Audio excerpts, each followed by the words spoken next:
네, 오늘은 골로새서 세 번째 말씀으로 예수 그리스도는 어떤 분입니까? 라는 제목으로 말씀을 나누겠습니다. 제가 청년 시절에 은혜를 받으며 읽은 책이 있는데요. 여러분도 읽어보셨을 것 같은데요. 예수라면 어떻게 하실까라는 책인데 혹시 읽어보신 분 계시나요? 네. 원제목은 In His Steps고요. 부제목이 What Would Jesus Do? 네. 이 저자, 이 찰스 목사님은 미국 캔사스에서 목회하시면서 가난한 노동자들과 또 사회적 약자들의 삶을 이제 가까이에서 지켜보셨어요. 그 경험을 바탕으로 이제 이 소설입니다. 이 실화가 아니라 소설인데 이 책에는 이 레이먼드라는 도시에 그 맥스웰 목사가 등장을 해요. 어느 날 가난한 노동자가 교회를 찾아와서 도움의 손길을 청합니다. 실직한 사람이고요. 또 병든 아내와 아이들을 돌보며 살아가고 있었지만 아무도 그에게 도움을 주지 않았던 거예요. 결국 그는 도움을 받지 못한 채 세상을 떠나고 맙니다. 그 소식을 들은 맥스웰 목사님은 너무나 큰 충격을 받은 거예요. 그러면서 스스로에게 질문을 해요. 만약 예수님이라면 이 상황에서 어떻게 하셨을까? 그래서 다음 날 주일 강단에서 교인들에게 이렇게 제안을 해요. 앞으로 1년 동안 어떤 결정을 내리기 전에 한 가지 질문을 합시다. 예수님이라면 어떻게 하실까? 그 답을 따라 우리가 한번 살아봅시다 라고 성도들에게 도전을 주었는데 그날 이후로 성도들이 변화가 일어나기 시작한 거예요. 사업가는 이익보다는 정직하게 행함으로 그렇게 선택을 했고요. 또 기자는 인기 있는 어떤 스포츠나 이런 기사보다 진실적인 그런 기사를 했고요. 또 성도들은 가난한 이웃과 또 소외된 사람들을 위해서 돌보기 시작했습니다. 자, 그래서 어떻게 되었을까요? 이 작은 질문 하나, 예수님이라면 어떻게 하셨을까라는 그 질문 하나가 개인의 삶을 바꾸고 교회를 바꾸고 도시를 변화시키는 운동으로 발전하게 됐다라는 내용을 담고 있어요. 자, 이 책이 나오고 나서 100년 후에 실제로 1990년도에 미국에서는 What would Jesus do? 이런 운동이 크게 일어났어요. 이 사진을 보시면 WWJD, What would Jesus do의 약자죠. 이 네 글자가 적힌 티셔츠를 입거나 또 팔찌를 차거나 또 배지 이런 거를 달면서 전국적으로 이게 유행이 됐고요. 한국에도 유행이 됐고 또 요즘도 이렇게 액세서리로 이렇게 입고 다니는 사람들이 있습니다. 제가 예전에 청년부 사역을 할 때 이와 관련된 좀 에피소드가 있거든요. 제가 청년들과 어느 날 공원에서 교회 사역 때문에 사람들 몇 명하고 같이 공원에서 이야기를 하고 있었을 때였는데요. 공원 근처에 이 미국인 청년들이 한 대여섯 명 정도 되는 미국인 청년들이 그 옆자리에 이렇게 앉아서 굉장히 시끄럽게 떠들고 있었어요. 그러자 우리 그룹에 있었던 1.5세 청년이 갑자기 벌떡 일어나더니 그들한테 다가가서 큰 소리로 뭐라고 외쳤습니다. 그러자 그 미국 청년들이 너무 깜짝 놀라서 다 자리를 옮겨버렸어요. 큰 소리로 외친 그 청년이 그런데 돌아올 때 얼굴이 빨개져서 돌아오는 거예요. 그래서 제가 무슨 일이 있었냐고 물어보니까 저기 그 미국 저 친구들이 우리를 이렇게 쳐다보면서 동양인을 좀 비하하는 말을 했다라는 거예요. 저는 잘 못 들었는데 그 청년이 이제 1.5세니까 그걸 들었나 봐요. 그래서 화가 나가지고 그들한테 가서 또다시 그런 말을 하면 가만두지 않겠다고 꺼지라고 이렇게 소리를 친 거예요. 이 청년이 좀 원래 바디빌더 이렇게 했던 청년이고 운동을 많이 했던 청년이라 좀 겁이 없었는데 그런데 왜 돌아오면서 얼굴이 빨개졌을까요? 그 청년이 입고 있었던 옷에 What would Jesus do가 써 있었던 거예요. 자, 그런데 미국 청년들이 자리를 옮기면서 그걸 본 겁니다. 그래서 제 예수님 믿는 사람 같은데 하면서 간 거예요. 그 얘기를 듣고 이 청년이 얼굴이 빨개져가지고 그렇게 왔던 거예요. 자, 제가 뭐라 그랬을까요? 그 청년한테 WWJD가 아니라 다음부터는 WWE를 입보라고 그랬어요.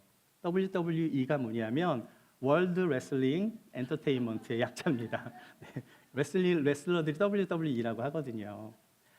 여러분, 예수님이라면 어떻게 하실까를 실천하기 전에 우리는 뭘 알아야 합니까? 예수님이 누구신지를 우리는 알아야 하는 거예요. 예수님이 누구신지를 제대로 알아야 예수님이라면 어떻게 하실까를 실천할 수 있는 것입니다. 여러분, 예수님은 누구십니까? 예수님. 이 질문은요, 당시 초대교회 당시에도 아주 핫한 질문이었어요.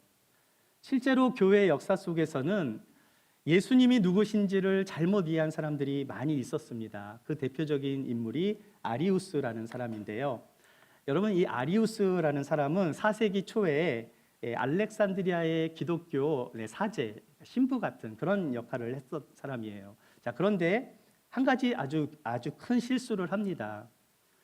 예수님이 하나님과 같은 분이 아니라 하나님이 가장 먼저 창조한 존재, 피조물이라고 그렇게 가르쳤던 거예요. 다시 말하면 예수님은 위대한 분이지만 하나님은 아니다. 그러나 그 피조물 가운데에서는 가장 뛰어난 존재다라고 이 사람이 주장을 했습니다. 어디서 그 근거를 찾은 걸까요? 그 근거가 오늘 본문에 나오는 말씀에서 찾은 거예요. 같이 한번 읽어보겠습니다. 시작. 그는 보이지 아니하는 하나님의 형상이시요 모든 피조물보다 먼저 나신 이시니. 이 말 때문에 아리우스가 오해를 한 거예요. 예수님이 모든 피조물보다 먼저 나신 이시니, 그러니까 뭐를 오해한 겁니까? 하나님이 지으신 모든 피조물 중에 가장 먼저 창조된 존재로 해석했던 거예요. 자, 근데 여러분, 이 말씀은 그런 뜻이 아니에요.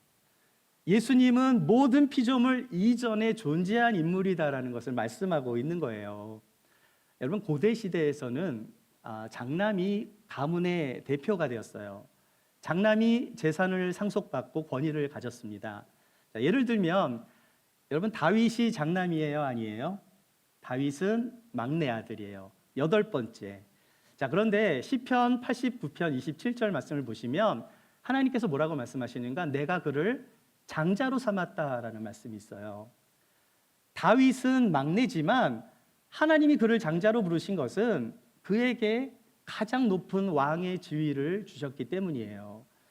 따라서 이 말씀은 모든 피조물 가운데 가장 먼저 만들어진 분이 아니라 모든 피조물 이전에 계시는 왕이시고 주인이시라는 것을 말씀하는 거예요. 어떻게 알 수 있습니까? 우리 16절 말씀 같이 읽어볼게요. 시작.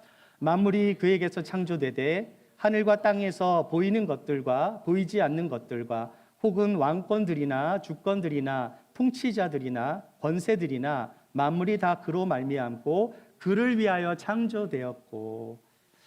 예수님은 어떤 분이세요? 네, 오늘 첫 번째로 나눌 말씀은 예수님은 만물을 창조하신 하나님이시라는 거예요. 다시 한번 말씀을 한번 보겠습니다. 네, 이거 지난번부터 다시 한번 같이 읽어보겠습니다. 시작. 그는 보이지 아니하는 하나님의 형상이시요 모든 피조물보다 먼저 나신 이시니 만물이 그에게서 창조되되 하늘과 땅에서 보이는 것들과 보이지 않는 것들과 혹은 왕권들이나 주권들이나 통치자들이나 권세들이나 만물이 다 그로 말미암고 그를 위하여 창조되었고. 제가 질문을 드리겠습니다. 여러분, 골로새 교회는 어떤 사람들이 많이 모인 사람들이죠? 어떤 문화권에 살았던 사람들이에요? 헬라 문화권에 살았던 사람들이잖아요. 자, 그렇다면 헬라 문화권에 살았던 사람들은 세상을 어떻게 이해했을까요? 그들은 눈으로 보고 만지고 경험할 수 있는 것을 중요하게 여겼어요. 어떤 존재를 이해하려면 그 존재의 형상이나 이미지를 통해 이해하려고 했습니다. 그런데 유대인들은 좀 달랐어요. 여러분, 유대인들은 하나님을 눈으로 볼 수 없다라는 것을 다 알고 있습니다. 모세도 하나님을 음성 듣고 다 했지만, 대면을 했지만 직접 본 건 아니거든요. 이스라엘 백성들도 그 하나님의 형상을 만들지 말라고 했어요. 유대인들에게 하나님은 어떤 존재인가? 보이지 않는 존재예요. 자, 그런데 문제는 무엇입니까? 골로새 사람들은 헬라 문화권 속에 있었잖아요. 사도 바울은 어떻게 헬라 사람들에게 하나님을 설명해야 될지 고민을 했던 거예요. 만약 헬라 문화권의 사람들에게 하나님이 계십니다라고 말을 하면 그럼 하나님은 어떻게 생겼습니까? 하나님을 보여줄 수 있습니까? 라고 질문을 받는 거예요. 자, 그럼 보이지 않는 하나님은 어떻게 설명하겠어요? 거기에 대한 대답이 바로 15절의 말씀인 거예요. 그는 보이지 않는 하나님의 형상이다. 예수님을 통해서 하나님을 보게 된다라는 말씀이에요. 당신들 하나님 보고 싶습니까? 정말 하나님이 어떤 분인지 알고 싶으신가요? 그렇다면 예수님을 알아야 해요. 이 말을 하고 있는 거예요. 예수님은 보이지 않는 하나님을 가장 완전하게 나타내 주시는 말씀이라는 사실이에요. 자, 그래서 해석을 하면 이런 겁니다. 여러분, 예수님께서 성경에 보면은 그 병자들을 고치시는 그런 장면들이 나오잖아요. 이 모습 속에서 하나님의 긍휼을 가르친 거예요. 예수님이 죄인을 용서하시는 모습을 통해서 이 예수님의 모습 속에서 하나님의 사랑을 보게 되는 겁니다. 십자가에서 달리신 예수님의 모습 속에서 하나님의 은혜를 보게 되는 거예요. 그래서 예수님은 하나님 자신을 가장 완벽하게 나타내시는 살아있는 형상이라고 말씀하고 있는 겁니다. 자, 그런데 예수님은 모든 피조물보다 먼저 계신 분이세요. 이분은 하나님이 만드신 피조물이 아니라 온 세상 만물이 창조될 때 그분으로 말미암아 창조되었다라고 성경은 말씀해요. 자, 이렇게 사도 바울은 헬라 문화권에 있었던 골로새 교인에게 예수님이 누구신지를 설명한 것입니다. 여러분, 그런데 세월이 지나자 이 아리우스라는 이 말이요, 교회뿐만 아니라 계속 시대를 거쳐가면서 계속 이 아리우스주의가 계속 교회의 믿음의 성도들을 자꾸 시험하게 만들었어요. 자, 그래서 이 아리우스의 이 말을 잘못 이해해서 예수님이 하나님에 의해 창조되었다라는 이 교리가 교회 안에 들어오면서 엄청난 혼란을 가지게 된 겁니다. 자, 그래서 이 문제를 어떻게 해결했는가? AD 325년에 이 로마의 황제가 누구였죠? 그 당시에 컨스탄티누스 황제가 니케아 공의회를 엽니다. 이 니케아라는 곳은 콘스탄티노플의 작은 도시 마을인데요. 그곳에서 성경을 근거로 이렇게 선언을 해요. 예수 그리스도는 창조된 분이 아니다.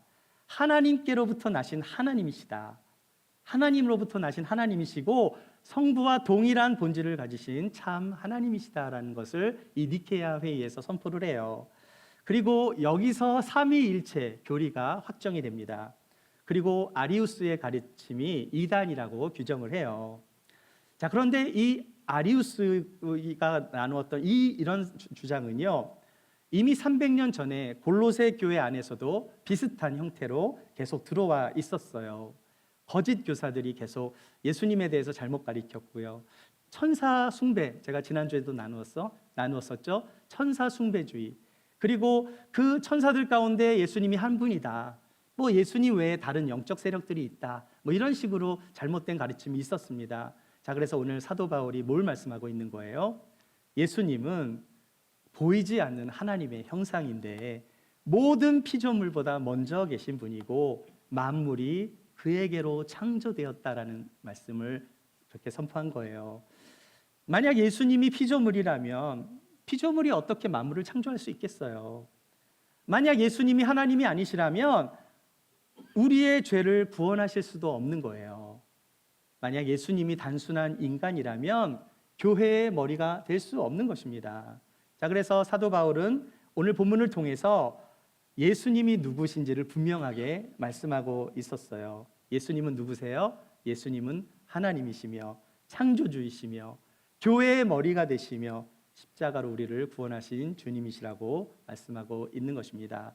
두 번째로 예수님은 어떤 분입니까? 같이 한번 읽어볼까요? 시작.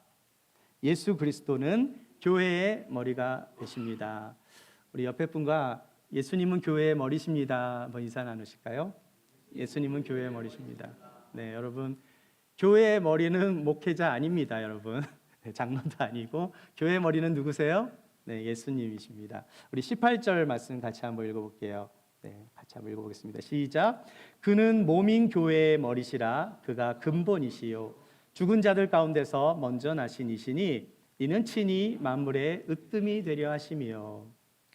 자, 사도 바울은 지금 골로새 교회 성도들에게 예수님이 누구신지를 설명하고 있는데요.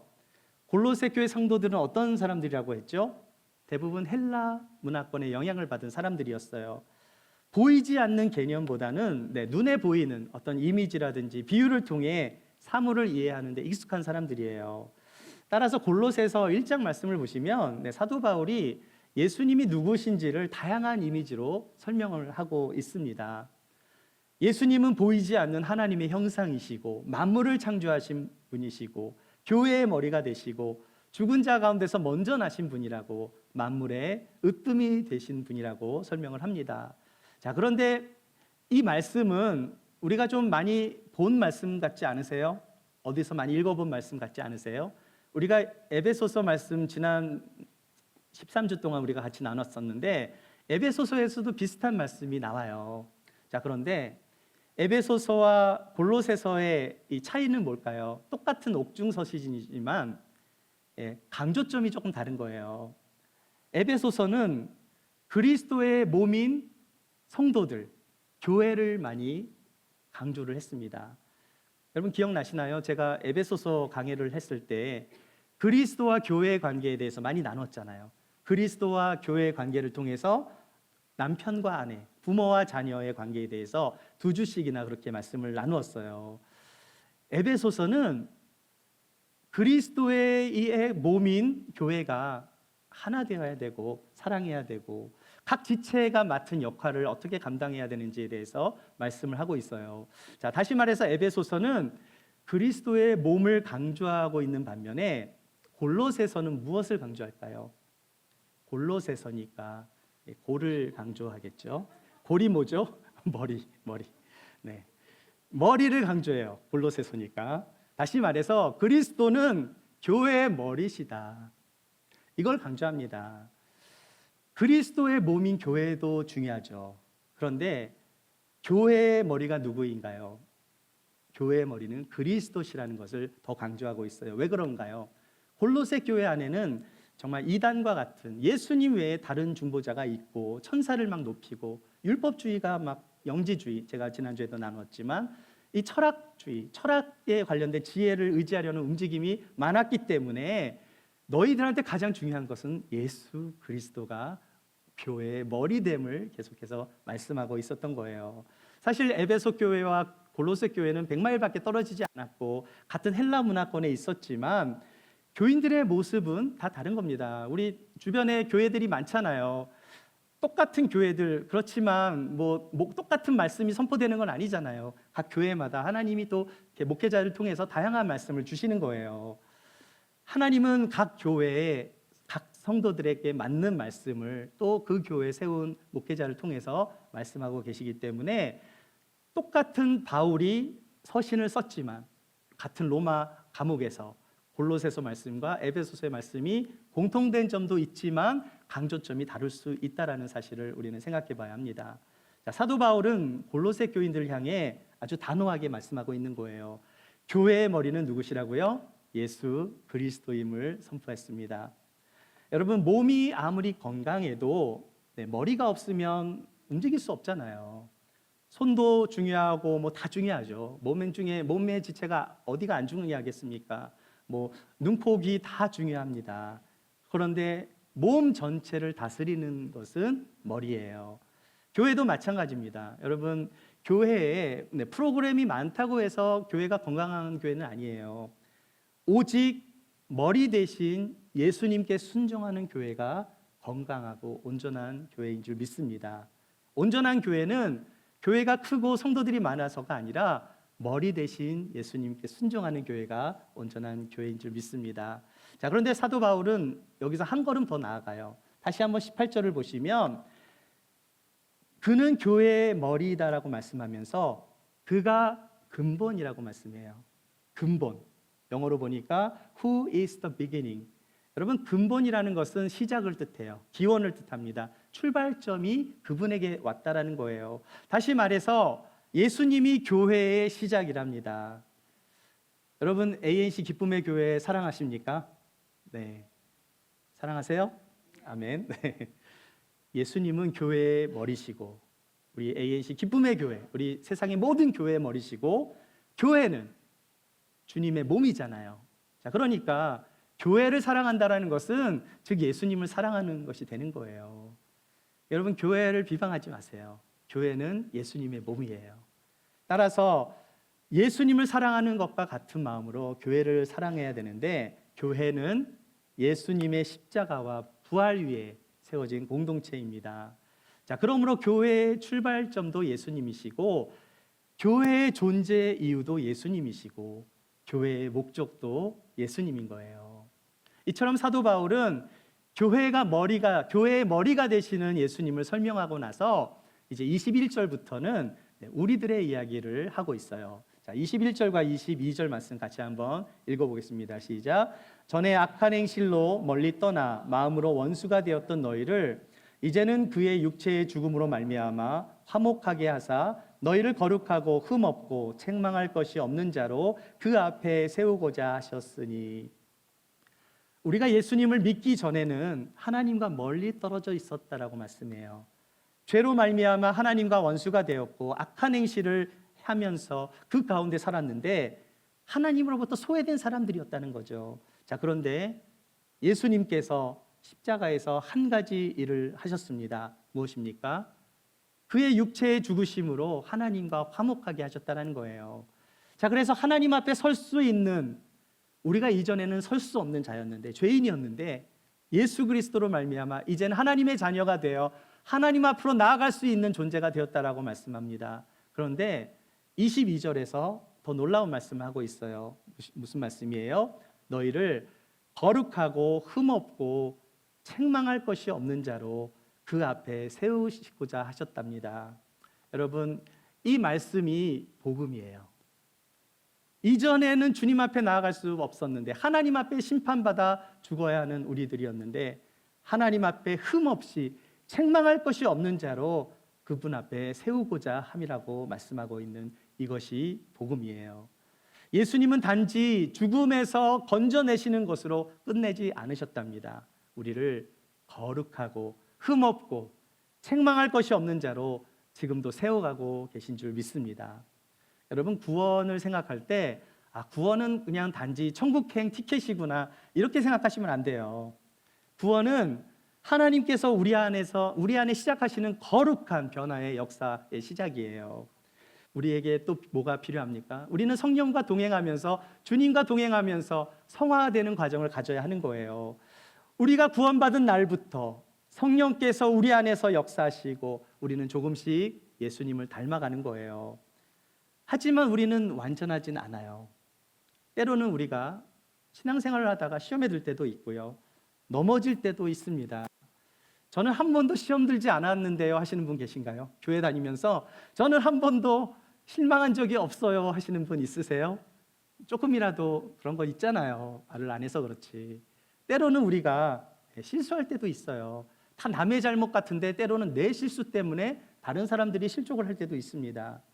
때로는 어려운 환경과 여러 가지 건강의 문제로 낙심할 때도 있어요. 중요한 게 뭘까요?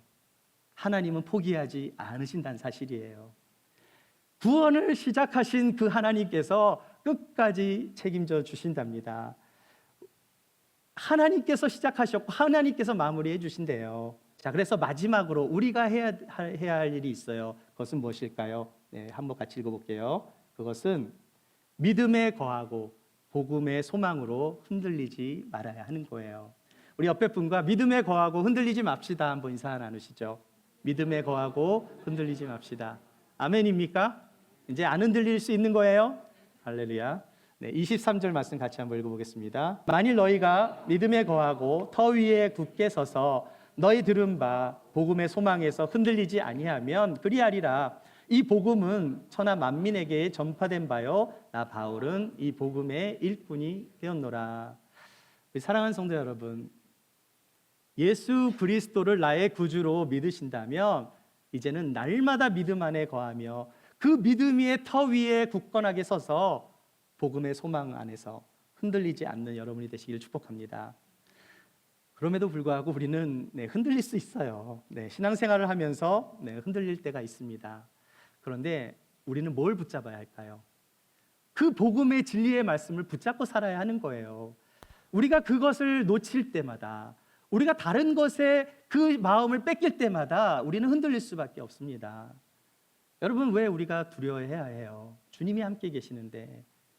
하나님의 말씀보다 환경과 세상의 소리가 더 커지면 두렵게 되는 거예요. 우리가 이 땅을 살아가면서 여러 가지 여러 가지 환경적으로 두려움을 만나게 될 때 있어요. 건강에 어려움이 있을 수도 있고, 또 우리 권사님 이제 미국에 오신 지 2달밖에 안 되셨는데 어떻게 살아야 되나 염려도 되실 수 있잖아요. 또 한국하고 미국은 좀 다르니까. 또 우리가 관계에 어려움이 생길 수도 있고요. 여러 가지 경제적으로 말하지 못하는 뭐 여러 가지 아픔들이 찾아올 때가 있어요. 우리는 이럴 때 어떻게 살아야 됩니까? 그 환경에 계속 반응하면서 그때마다 우리가 정말 염려하고 걱정하고 두려워하며 살아야 되겠습니까? 하나님 말씀하시는 거예요. 믿음의 터 위에 굳건하게 서 있어야 된다 말씀하고 있는 거예요. 하나님의 말씀이 임하면 염려가 찾아와도 오래 머물지 못합니다. 그래서 사도 바울이 말하고 있어요. 믿음에 거하고 터 위에 굳게 서서 복음의 소망 안에서 흔들리지 말라고 말씀합니다. 이어서 사도 바울이 당당하게 이렇게 고백을 해요. 나 바울은 이 복음의 일꾼이 되었노라. 사도 바울이 자신을 뭐라고 소개합니까?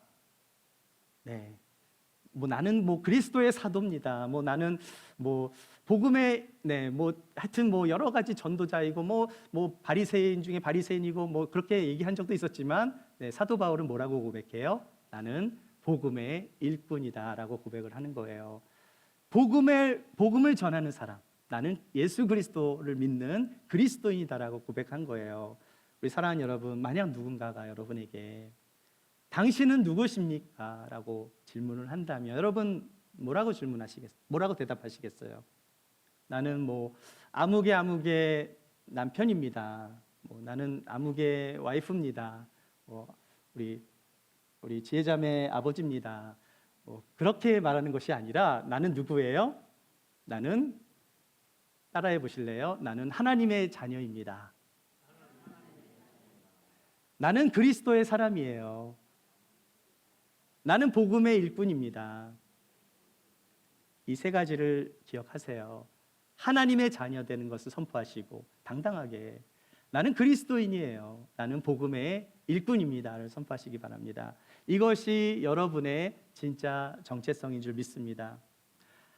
우리가 잘 아는 찬송가 중에 Amazing Grace라는 찬송가가 있어요. 나 같은 죄인 살리신. 여러분 이 찬양 같이 한번 불러볼까요? 나 같은 죄인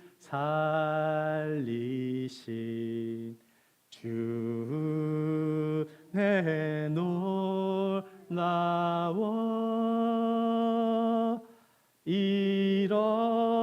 잃었던 생명 찾았고 광명을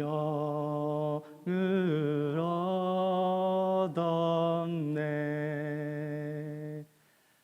이 은혜로운 찬송 시를 쓴 사람이 존 뉴튼 목사님인데요. 존 뉴튼 목사님은 처음부터 목사가 아니었고요. 젊은 시절 그는 노예 무역선의 선장이었어요. 아프리카 사람들을 막 강제로 잡아다가 노예로 팔아먹는 이런 분이었어요. 그 젊은 시절에 술과 그렇게 방탕하면서 그렇게 살았고요. 하나님과는 전혀 상관없는 삶을 살았습니다. 자, 그런데 어느 날 대서양 가운데 거대한 폭풍을 만나게 돼요. 배가 막 침몰 직전까지 간 겁니다. 그 죽음의 공포 앞에서 처음 하나님께 부르짖어요. 태어나서 처음으로 하나님께 은총을 베풀어 달라고 기도를 합니다. 놀랍게도 배가 무사히 노예 시장이 있는 미국 항구에 도착하게 되었고요. 그 사건을 계기로 그는 회심하고 나중에 훗날 목사가 돼요. 여러분, 하나님께서 왜 이 뉴튼 목사님에게 그 노예 상인에게 왜 이런 시련을 주었을까요? 기도하라고 주셨겠죠. 그가 잘못한 거를 기도하고 나니까 깨닫게 된 거예요. 그가 잘못된 삶을 살았거나 회심하게 되고 그리고 나서 하나님 앞에 나아가 회개하고 또 목회자의 길을 가게 돼요. 세월이 흘러서 나이 많은 존 뉴튼 목사님에게 사람들이 물어봅니다. 목사님, 평생 동안 그렇게 목회하시며 신앙생활 하셨는데 지금 가장 확실하게 아는 것이 무엇입니까? 이렇게 질문을 했더니 목사님이 이렇게 말씀하세요. 내 기억은 거의 사라졌지만 두 가지는 기억합니다. 나는 큰 죄인이라는 것과 그리스도는 위대한 구주라는 사실이에요. I am a great sinner and that Christ is a great savior. 당시 사람들은요, 이분을 위대한 목회자로 불렀어요. 또 유명한 찬송을 지은 작곡한 사람이라고 불렀습니다. 그리고 또 위대한 복음 전도자라고 그렇게 사람들은 불렀어요. 하지만 뉴튼 목사님은 자신을 설명할 때 나는 큰 죄인이고 예수님은 위대한 구주십니다라고 고백을 한 거예요. 그의 정체성은 성공이나 명예가 아니었어요. 나는 예수님께 구원받은 사람이라는 것을 강조했어요. 주님의 은혜를 생각할 때마다 자기가 노예의 선에서 사람들을 괴롭히고 노예로 만들었던 그 과거를 생각하면서 나의 구원받은 그 은혜에 감사하여 찬송시를 쓴 겁니다. 나 같은 죄를 살리신 주님의 은혜 놀랍고 고맙다라는 말씀을 하나님 앞에 올려드린 거예요. 그것이 바로 어메이징 그레이스입니다. 사도 바울도 마찬가지예요. 사도 바울은 자신을 설명하면서 나 바울은 복음의 일꾼이 되었다라고 고백합니다. 그의 정체성은 어디에 있었어요? 오직 예수 그리스도 안에 있었던 거예요. 우리 사랑하는 여러분, 여러분은 예수님의 은혜로 하나님의 자녀가 된 복음의 일꾼이십니까? 아멘. 그렇다면 이 땅에서 당당하게 왕이신 하나님의 자녀답게 왕 같은 자녀로 살아가시는 여러분이 되시길 축복합니다. 예수님은 보이지 않는 하나님의 형상이시고요, 모든 만물을 창조하신 창조주 하나님이시래요. 그분은 우리의 구원자시고 교회의 머리가 되시고 만물의 주인이시며 우리의 영원한 소망이 되십니다.